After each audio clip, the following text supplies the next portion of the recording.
काल महायुती सरकारच्या मंत्रिमंडळाचा विस्तार झालेला आहे आणि यामध्ये मोठ्या प्रमाणात ओबीसी आणि मराठा समाजाच्या नेतृत्वाला संधी देण्यात आलेली आहे। पण प्रामुख्याने राष्ट्रवादी काँग्रेस अजित पवार पक्षातले ज्येष्ठ नेते छगन भुजबळ यांना मात्र मंत्रिपदाची संधी दिलेली नाहीये, तर दुसरीकडे भाजपमधले गोपीचंद पडळकर यांना सुद्धा संधी दिलेली नाही आणि त्यामुळे काही प्रमाणात ओबीसी समाज आहे तो सुद्धा आता नाराज झालेला आहे। आणि या सगळ्या विषयी बोलण्यासाठी आपल्या सोबत ओबीसी नेते लक्ष्मण हाके आहेत। कसं बघताय कालच्या मंत्रिमंडळाच्या विस्ताराकडे? मला वाटतंय या महाराष्ट्राचे उपमुख्यमंत्री अजितदादा पवार, मी आरोप केलेले आज त्यांच्यावरती, त्यांनी या प्रश्नाचं उत्तर द्यावं। एकतर स्वतःचं उपमुख्यमंत्री पद आता भुजबळ साहेबांना याच्या पुढचं काय देणं आहे, त्यामुळे उपमुख्यमंत्री पदाचा काही कालावधी ते देणार असतील, पॉझिटिव्ह विचार केला तर।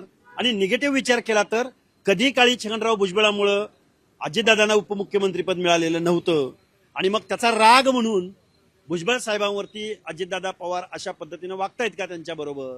का रोहित पवारांना त्यांना मंत्रिमंडळात घ्यायचंय, का सांगलीच्या जयंत पाटलांना मंत्रिमंडळात घ्यायचंय, अशा अनेक प्रश्न उपस्थित आज जनतेमधून होत आहेत। महाराष्ट्राचे मुख्यमंत्री देवेंद्र फडणवीस साहेबांवरती आमचा प्रचंड विश्वास आहे, ते मॅच विनिंग कॅप्टन्सी करतील यामध्ये कुठलीही शंका नाही। परंतु भुजबळ साहेबांना आणि पडळकरांना मंत्रिमंडळातून का डावललं या प्रश्नाचं उत्तर त्यांनी पुढे येऊन द्यावं। अजितदादा पवारांनी सरळ सांगावं की माझा अर्धा उपमुख्यमंत्री पदाचा कालावधी मी भुजबळ साहेबांना देत आहे, त्याच वेळी ओबीसींचं समाधान होईल। अदरवाईज स्वतःच्या पुतण्याला मंत्रिमंडळात घेण्यासाठीच भुजबळ साहेबांना डावललं असा आमचा समज झालेला आहे। खूप खूप धन्यवाद आमच्याशी बोलल्याबद्दल। कॅमेरामॅन योगेश केळापुरेसह अमोल धर्माधिकारी, लोकशाही मराठी, पुणे। लोकशाही मराठी ऐका, पहा, जागरूक रहा।